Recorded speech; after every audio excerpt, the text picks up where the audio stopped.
Va el resumen de la clase de hoy. Entonces, hoy empezamos definiendo lo que es un isomorfismo. Entonces dijimos que una flecha es un isomorfismo si existe una que va de regreso, de tal forma que las dos composiciones dan la identidad, ¿no? Esto lo escribimos como un diagrama también, ¿no? Hicimos que poníamos F, luego G, y pues la primera de las igualdades, esta de aquí, pues significa que este diagrama es conmutativo, que hacer primero F y luego G la identidad en A.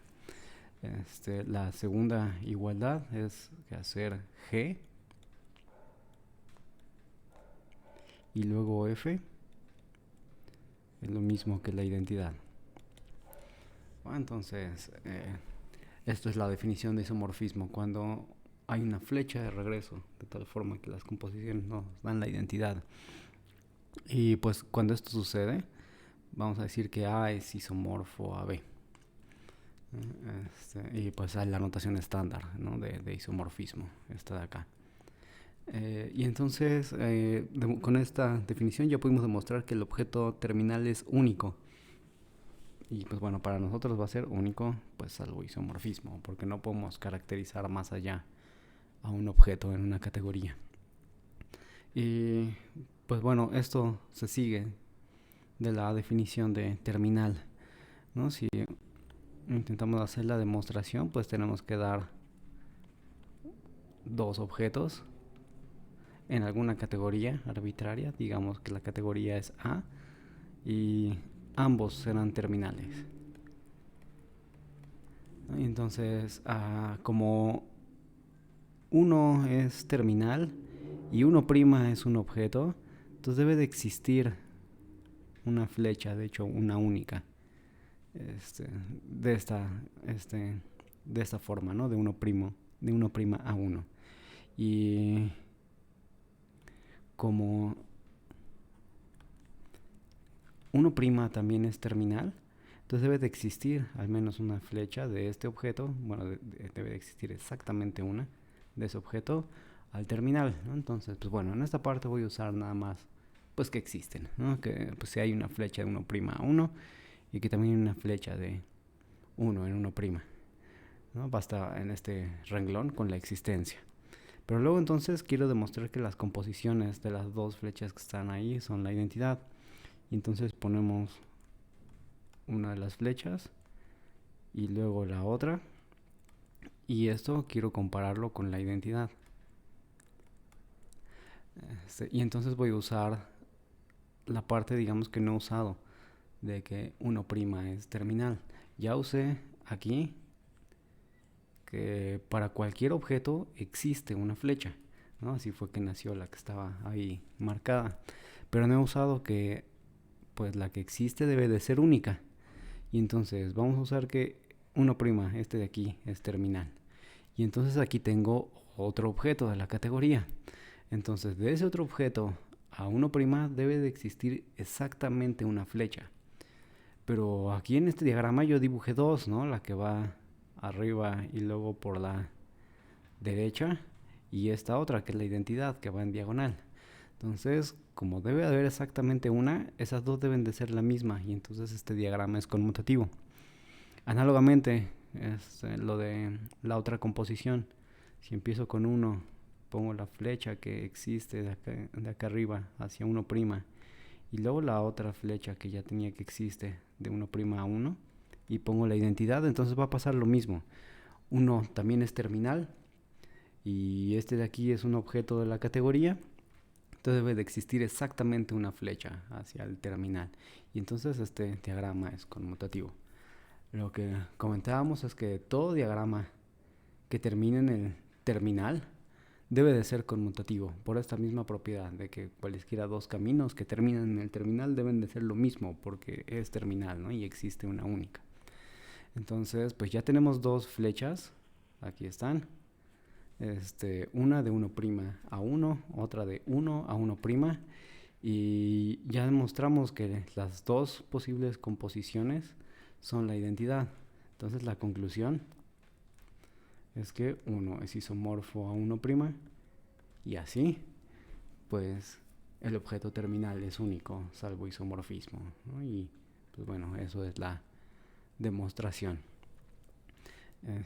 Luego de esto, vimos otro tipo de objetos que pues fueron básicamente darle la vuelta a las flechas, ¿no? Lo vimos en el ejemplo de los naturales que ahorita comento de nuevo. Y entonces, pues, así como el inicial, digamos, empezó motivado por cómo se comporta un conjunto unitario en conjuntos, ahora podemos pensar cómo se comporta el vacío en conjuntos, ¿no? Y esto de cómo se comporta es cómo se comporta respecto a todos los demás conjuntos. Entonces, si tomamos otro conjunto A, pues notamos que hay una única función que va de vacío en A, es la función vacía, ¿no? El vacío es una función de vacío en A, esto por vacuidad, ¿va? Entonces, y es la única.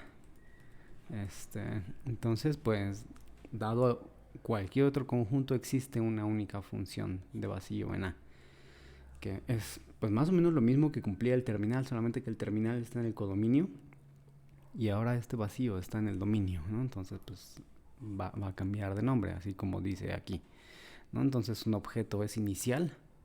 Si les decía, satisface exactamente lo mismo que el inicial, nada más que ahora lo pongo en el dominio, ¿no? Para cualquier otro objeto en la categoría A, existe una flecha en la categoría A de tal forma que el dominio de esa flecha es el inicial y el codominio es A. Y pues la notación, pues bueno, es exactamente la misma que la de el terminal, ¿no? Entonces, pues, de todas maneras no va a haber confusión cuando pues hablemos de la única que sale del inicial y la única que llega al terminal, porque casi siempre esto lo vamos a dibujar con pues diagramas, ¿no? Entonces, pues cuando escriba esto, pues ya sé que esta flecha única es la del terminal, ¿no? Porque pues aparece el terminal ahí. Y la otra, ¿no? Cuando ponga esto otro, pues ya sé que esta única es la única que pues tiene que ver con el inicial, pues porque el inicial está ahí. Entonces no hay chance a confusión, puesto que el contexto será suficientemente informativo como para saber a cuál única me refiero, ¿no? Entonces, pues bueno, esto es la definición de inicial. Y pues bueno, lo que dice arriba, en esta parte de acá arriba, pues es que el vacío es inicial en conjuntos, ¿no? Que pues bueno, vuelvo a poner aquí, ¿no? El vacío es inicial en conjuntos, eh, de manera dual a lo del terminal. En el terminal es que una categoría de orden parcial tiene terminal, sí, solo sí, tiene máximo. Ahora pues tiene inicial, sí, solo sí, tiene mínimo. Pues lo que hay que hacer para ver que el mínimo es el inicial es completamente análogo a lo que se tenía que hacer para ver que el máximo es el terminal. Y pues bueno, mismas observaciones que habíamos hecho antes. Por ejemplo, si ahora dibujo la categoría números naturales con el orden, que se vería así. Entonces esta sí tiene inicial, ¿no? Este de acá es el inicial. Pero si le doy la vuelta a las flechas, como ocurrió esa vez, pues ya no hay inicial, ¿no? Ya que esto es n, digamos, y este va a ser n-op. Entonces en n-op no hay inicial, ¿no? Así como en n no hay terminal, ¿va? Entonces son como cosas completamente duales, ¿no? Si les damos la vuelta a las flechas, inicial se va a convertir en terminal y terminal se va a convertir en inicial. De tal forma que arriba, en el ejemplo de los naturales de aquí arriba, aquí no hay terminal, pero sí inicial. Y en el ejemplo de abajo, no hay inicial, pero sí terminal, ¿no? O sea, digamos lo opuesto a lo de arriba. También aquí observamos un ejemplo más que, bueno, voy a poner acá arriba porque hay suficiente espacio acá arriba. Usamos a espacios vectoriales sobre algún campo K. Entonces los objetos de esta categoría son los espacios vectoriales. y las flechas son las transformaciones lineales. Y pues bueno, ya sabemos que la identidad es una transformación lineal y que componer transformaciones lineales nos vuelve a dar otra transformación lineal, y entonces pues hay composición, hay neutros y todo lo demás de que la composición es asociativa y la identidad es neutro para la composición se sigue de la misma manera que de cómo se sigue en conjuntos, puesto que las transformaciones lineales son funciones, funciones que satisfacen algo más, pero funciones al final de cuentas. Y entonces pues también son asociativas, ¿no? Y también la identidad es neutro para ellas. Entonces tomamos esa categoría de espacios vectoriales y transformaciones lineales. Y lo que observábamos era que para formar un terminal necesito que de cualquier otro espacio haya una única transformación lineal hacia alguien. Y pues bueno, lo que satisfacen las transformaciones lineales, pues al abrir sumas y sacar escalares, pues eso obliga a que el cero de un espacio vaya a dar al cero del otro. Y entonces, pues al menos, pues necesito que el cero vaya a dar al cero. Y si nada más pongo a eso, pues, y pongo la función constante cero, eso es lineal, ¿no? Dado que, pues bueno, las operaciones el, en el espacio vectorial cero, pues son triviales, ¿no? La suma de 0 con 0 es 0 y el producto por cualquier escalar por 0 es 0. Entonces esto sí va a preservar sumas y productos por escalares. Entonces esto es lineal y es la única cosa que puedo poner. Así de nuevo como con funciones, sería la única función que puedo escribir aquí.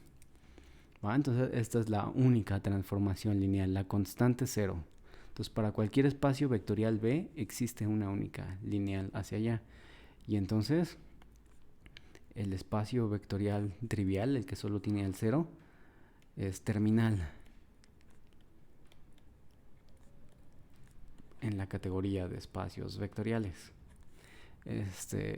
Y también algo que observábamos es que en espacios vectoriales pasa algo raro. Si estamos pensando en hacer una transformación lineal, en que exista una única transformación lineal de alguien hacia algún espacio arbitrario V, entonces pues en un principio los espacios deben de tener cero, ¿no? Porque son monoides aditivos y entonces debe aparecer el cero. Entonces pues al menos debo escribir al cero aquí. Quién sabe si deba escribir más cosas, ¿no?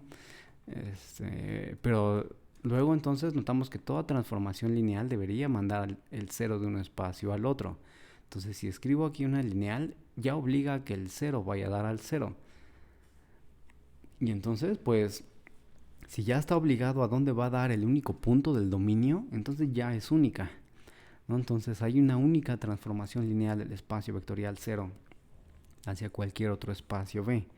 Y entonces, este mismo objeto también es inicial, ¿no? Entonces el espacio vectorial trivial es tanto inicial como terminal en espacios vectoriales, ¿no? Esta categoría tiene el mismo inicial que el terminal. Estos dos conceptos se vuelven uno en esta categoría, ¿no?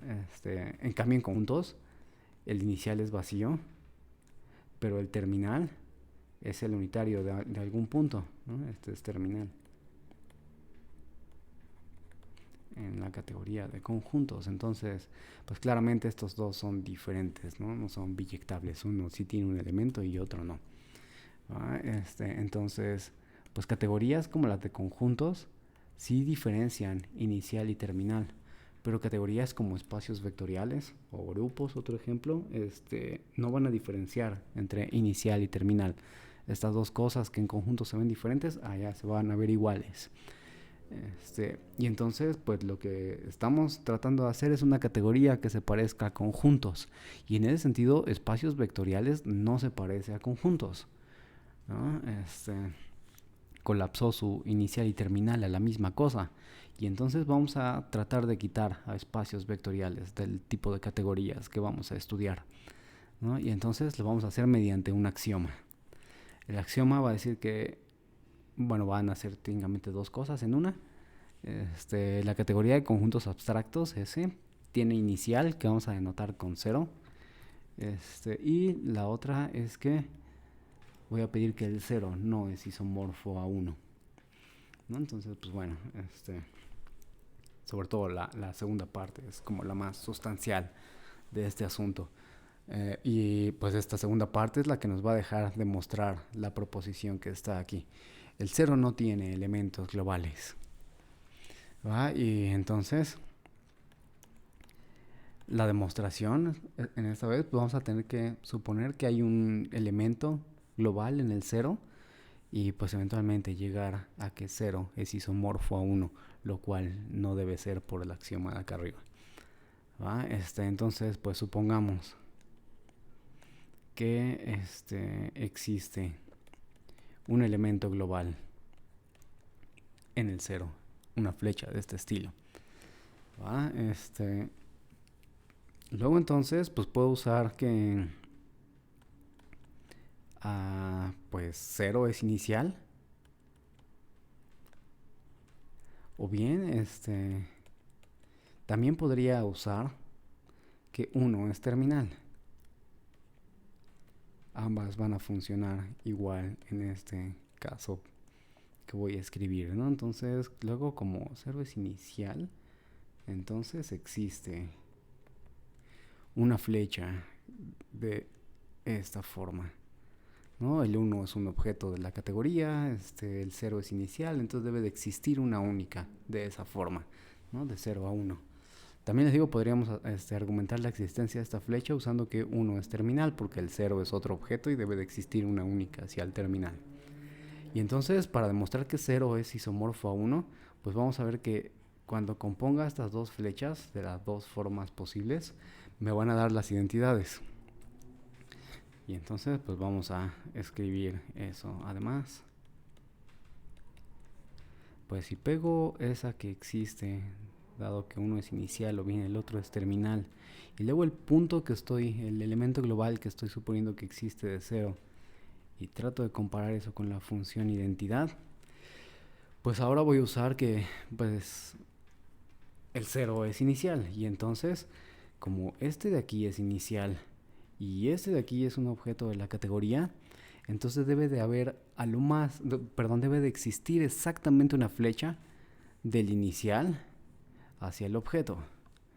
Pero entonces aquí en este diagrama yo ya dibujé dos flechas y entonces esas dos flechas deben de ser la misma, ¿no? Entonces así como pues comentamos que todos los diagramas que terminan en el terminal son conmutativos, entonces también todos los diagramas que empiezan en el inicial son conmutativos, ¿va? Entonces ya tenemos una composición.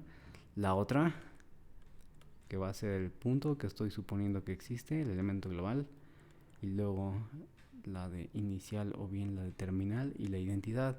Y entonces este es un diagrama que termina en el terminal, eso debe ser conmutativo, ¿va? Y entonces las dos composiciones son las identidades y entonces 0 es isomorfo a 1, lo cual el axioma lo está prohibiendo ahí, ¿va? Entonces esto es una contradicción. Entonces no va a existir elemento global del 0, ¿no? Si esta proposición la escribo en pues conjuntos comunes y corrientes, pues básicamente lo que dice es que vacío no tiene elementos, ¿no? Y entonces pues bueno, esta es como una diferencia en la presentación de pues la categoría de conjuntos abstractos contra la presentación de conjuntos, digamos, a la ZFC, ¿no? En conjuntos a la ZFC uno pues pone como sus primeros axiomas que el vacío existe y el vacío ya nace siendo un conjunto que no tiene elementos, ¿no? Entonces allá nació así. Aquí tuvimos que demostrar que no tiene elementos, pues porque nació de una manera diferente, ¿no? El inicial, me voy a regresar tantito. El inicial nació siendo algo de este estilo, ¿no? Que pues no tiene nada que ver con elementos, tiene que ver con la relación de un objeto con todos los demás objetos de la categoría, ¿va? Entonces, como nació de manera diferente, pues nos gustaría demostrar que una categoría que se parece a conjuntos se comporta de la misma manera que el vacío. Y entonces pues aquí está esta proposición. el vacío no tiene elementos globales. Dicho de otra forma, el vacío no tiene elementos, ¿no? Luego de esto, pues empezamos a hacer cosas diferentes, así como pues vamos poniendo objetos nuevos y pues tratando de demostrar cosas que hasta ahorita nada más tenemos al inicial y al terminal, entonces no hay tanto que hacer, ¿no? Entonces después de esto pues pusimos algunas flechas especiales. Esto pues se puede pensar como un ejercicio de pues traducción de pues teoría de conjuntos con pertenencia a nuestra notación de flechas, ¿no? Entonces, para decir su proyectiva con elementos y así, pues debería describir algo de este estilo. La función f, como si estuviéramos en conjuntos, es su proyectiva. Si para todo elemento del codominio existe alguien en el dominio que al aplicarle f va a dar a b. Luego entonces pues nos acordamos que teníamos una relación entre pertenencia y flechas que salen del 1. Y entonces esto lo podría escribir como para toda flecha de este estilo, que también llamo B, existe una flecha pues ahora de este estilo, de tal forma que, y pues bueno, aquí no se evalúa, sino que se compone, tal que la composición de hacer primero A y luego F me da B. Y entonces luego uno toma este enunciado y lo escribe como un diagrama y nos queda este de acá, ¿no? Y pues bueno, la lectura de los diagramas pues siempre va a ser primero el para todo y luego el existe. Y entonces esto es lo que dice, ¿no? Para todo elemento global de B existe un elemento global de A, tal que si hacemos la composición de esta A con esta F, me queda el elemento global B, ¿no? Entonces pues sí, es justo lo que dice en una fórmula de primer orden ahí a la izquierda. Luego entonces voy a escribir inyectiva, pues como este triangulito que se ve aquí. Pues bueno, en principio es una definición un poquito diferente, ¿no? Pero si yo fijara un elemento global acá, si yo fijo una flechita aquí, B, y entonces de aquí lo voy a leer como hay a lo más una, ¿no? Entonces, si yo quisiera pues poner dos flechas aquí, digamos A1 y A2, dos elementos globales, de tal forma que tanto A1 compuesto con F me da B y A2 compuesto con F también me da B, entonces pues lo que tendría en términos de composiciones es esto, ¿no? Que F de A1 es B y F de A2 es B. Y entonces, si yo estoy diciendo que empecé con A1 y A2 diferentes, entonces, pues esto pues iría, digamos, en contra de la función, en contra de la definición de inyectividad usual, ¿no? Que uno la da más o menos así con elementos, ¿no? De que si las funciones evaluadas en los elementos son iguales, entonces los elementos eran iguales, ¿no? Entonces, más o menos esa misma idea está siendo recuperada por esto de decir de que dado un elemento arbitrario del codominio de B en este caso, hay a lo más uno del dominio que al aplicarle F va a dar a B. Como la función es no es proyectiva, es posible que el elemento global B no tenga nadie, ¿no? Es decir, si es posible que ahí no haya ninguna flecha que al componerla con F me dé B. Pero eso también está admitido, ¿no? Haya lo más una es que o no haya ninguna o hay una y nada más. ¿Va? Entonces esto es una especie de inyectividad y pues al principio la escribo así para pegar el existe con el único y entonces obtener la definición de biyectiva pues de esta manera, pegando los símbolos, ¿no? Entonces una función es biyectiva pues si para cualquier elemento del codominio existe exactamente uno en el dominio que al aplicarle F va a dar a B. ¿va? Entonces, que exista uno, pues es que la función es proyectiva, y luego que sea único, me va a dar la inyectividad, ¿va? Entonces, si pego esto de existe, o bien su proyectiva, con único, o bien inyectiva, pues me va a decir biyectiva, ¿no? Y entonces por eso biyectiva va así. Pues bueno, lo primero que hay que hacer es demostrar que la noción de inyectividad que di aquí coincide con la noción de inyectividad usual, ¿no? Es decir, esta definición de inyectiva es equivalente a la que usualmente se da. Y entonces, pues va esa proposición. Una flecha es inyectiva, sí, solo sí, para cualesquiera dos elementos globales. Si al componerlos con F dan lo mismo, entonces son el mismo, ¿no? Esta forma de aquí es como uno escribe usualmente la definición de inyectiva en pues conjuntos, o bien en los primeros cursos de álgebra. Y entonces, pues la demostración, pues uno tiene que hacer pues dos implicaciones, ¿no? Entonces, si supongo que es inyectiva, que voy a reescribir aquí la definición de inyectiva para no tener que moverme a la lámina siguiente, anterior. F es inyectiva si para todo elemento global de B hay a lo más un elemento global de A que hace conmutar este triangulito, ¿no? Esto era inyectiva.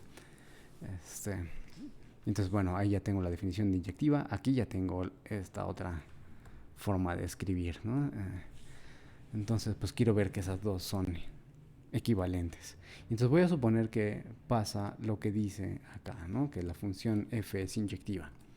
Supongamos que pasa lo de ese triangulito, lo que dice ese triangulito.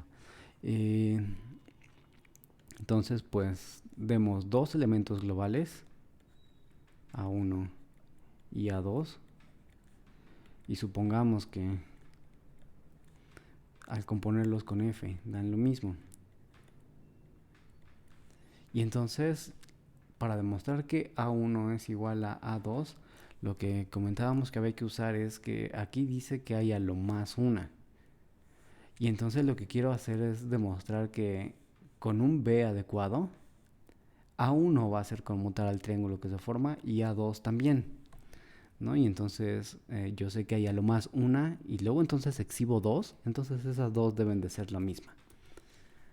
Y entonces pues basta con que demos un elemento especial de B para que podamos hacer esto. Y entonces pues tomo mi función, mi flecha f,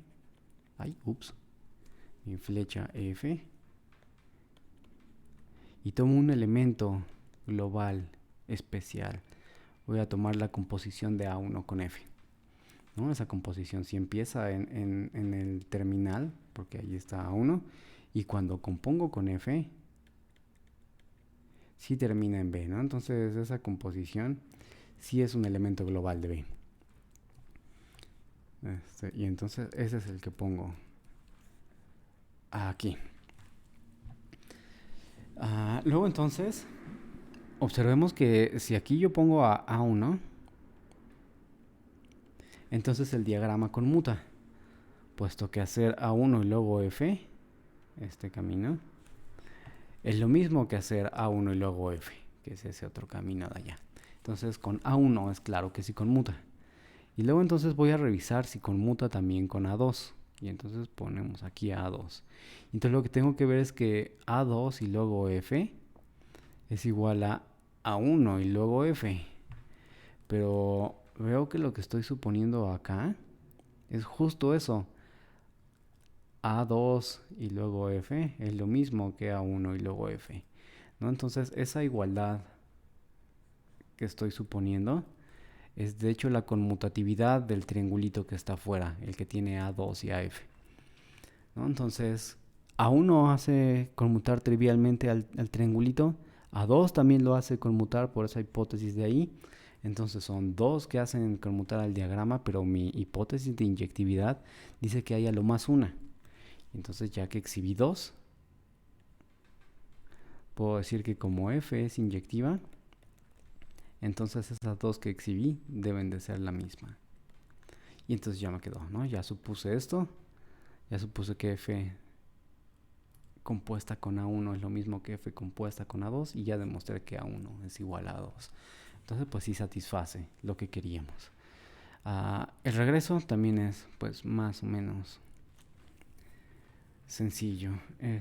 Para el regreso pues tengo que suponer todo lo que hice acá, ¿no? De que si tomo dos elementos globales de A y yo pudiera demostrar que al componerlos con F me dan lo mismo, entonces puedo concluir que esos elementos globales son el mismo, ¿no? Esa es mi hipótesis ahora. Y quiero demostrar que entonces F es inyectiva. Entonces quiero demostrar que pasa esto, ¿no? Que para cualquier elemento global de B existe a lo más un elemento global de A, que al componerlo con F me da ese elemento de B. Entonces, bueno, en principio debería empezar así, ¿no? Sea un elemento global de B. Ya no escribo que es de B porque, bueno, pues ahí está claro que es un elemento global de B. Entonces tomamos ese elemento global y para demostrar que hay a lo más una, lo que debo de hacer es tomar dos y suponer que esas dos satisfacen lo que dice en este triangulito. Y luego entonces demostrar que esas dos que tomé son iguales, ¿no? De esta forma pues hay pues una chance que es que no haya ninguna, en cuyo caso pues sí va a suceder esto, ¿no? De que hay a lo más una. Otro caso es que haya una. En ese caso pues también se satisface que haya a lo más una. Y luego entonces si yo demuestro que si cada vez que doy dos, esas dos son la misma, entonces pues ya no va a haber pues como pues, la existencia de dos porque eran la misma, entonces se reduce a una. También la de tres eventualmente se va a reducir a una y la de cuatro se va a reducir a una, etcétera, etcétera. Entonces lo que necesito demostrar es que si yo doy dos elementos globales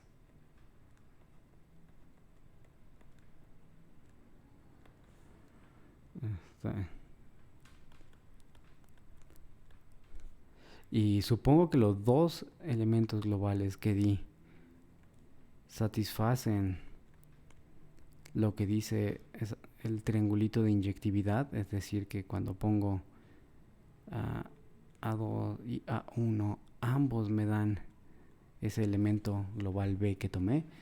Es decir, que ambos hacen conmutar al diagrama, ¿no? O sea, que ambos hagan conmutar al diagrama significa que F A1, si compongo A1 con F, me da B. Ese es el triangulito de adentro, ¿no? El que tiene A1.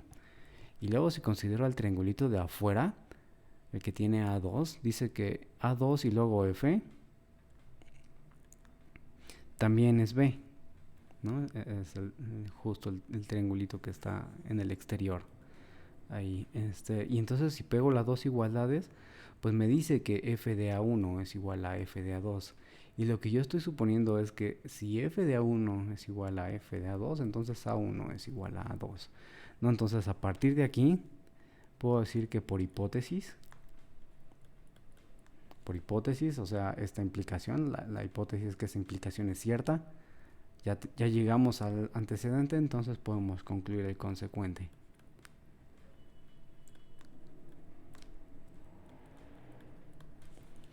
¿Va? Y entonces, pues, esto era lo que queríamos, ¿no? Ya di dos elementos globales que satisfacen la definición de inyectividad y ya vi que esos dos son iguales. Entonces, ahora sí, a lo más debe de haber un elemento que hace conmutar al triangulito. ¿Va? Y pues bueno, esas son las dos implicaciones. Entonces, pues esto termina la demostración. Ahora que ya está escrito la definición de inyectividad, pues en términos más comunes, lo voy a escribir ahora acá arriba, lo que demostré en la proposición, dice que pues eso de que haya lo más una, que al componer con F me da B, es equivalente a que para cualesquiera dos elementos globales, A1 y A2, es decir, ahí hay un cuantificador universal que ahorita no voy a poner. Si tomo dos elementos globales arbitrarios y los compongo con f, y supongo que esas dos posibles composiciones dan lo mismo, es decir, el diagrama que se formó con muta, es decir, hacer A1 y luego F me da lo mismo que hacer A2 y luego F. Entonces, A1 es igual a A2, ¿no? Eso es lo que dice, escrito en forma de diagrama, esta implicación de aquí.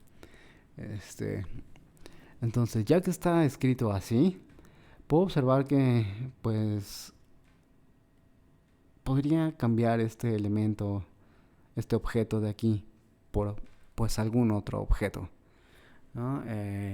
En un principio, por ejemplo, en una categoría arbitraria, pues no hay terminal.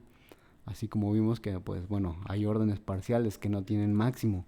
Entonces esta definición de flecha inyectiva no podría darla en un orden parcial arbitrario, porque no sé si tiene siquiera máximo, ¿no? Entonces debería dar una forma que pues pueda decir en todas las categorías. Entonces lo que voy a hacer también es ponerle, así como aquí había, digamos, un cuantificador universal en A1 y un cuantificador universal en A2, pues ahora también voy a poner un cuantificador universal en el objeto que pongo ahí en el dominio. Y entonces cuando haga eso, me va a quedar esta definición de acá. Un monomorfismo, o bien solo mono, es alguien tal es que para cualesquiera dos flechas, ¿no? Esto de para cualesquiera dos, de esta forma, incluye que pues también puedo variar el dominio, ¿no? O sea, T no es fija. La flecha, pues la flecha X tiene cargando un dominio. Y la flecha Y también tiene cargando un dominio, ¿no? Entonces cuando digo para cualquiera flecha, también estoy hablando del dominio, ¿no? También estoy cuantificando al dominio. Y entonces aquí dice que pues tomen un objeto arbitrario, tomen cualesquiera dos flechas que van hacia A, y lo que dice es que si este conmuta, entonces las flechas son iguales. Eso es la definición de mono, ¿no? Básicamente lo único que hay que hacer es pues ya no dejar fijo al terminal aquí, sino dar chance de que varíe, ¿no? La definición de abajo no hubo tiempo de verla, no hemos llegado a EPI, pero bueno, pues es el resultado de cambiar el sentido de las flechas, eso sí alcancé a comentarlo. Entonces, pues bueno, esto es el resumen de la clase de hoy.